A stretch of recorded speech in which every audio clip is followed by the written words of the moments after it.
If you have dark lips, then this can help. Avoid using long wear liquid matte lipsticks. Avoid licking or picking on your lips because this can irritate the lips. Also, always use a lip balm which has no fragrance in it and no color and also no flavor so that you don't feel like licking on your lips. Use a bland lip balm like these.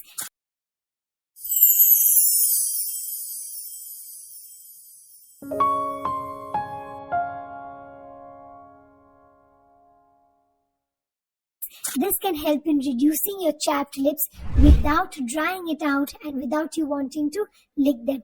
If you have darkness around the lips, then using these creams at night can help. Remember that if you've always had darkening of the lips, it's difficult to completely change it to pink color, but using lip balms regularly can help in improving. If even after using lip balms it has not improved, then going for these treatments can help in reducing the darkness. Lights the skin and hair related content.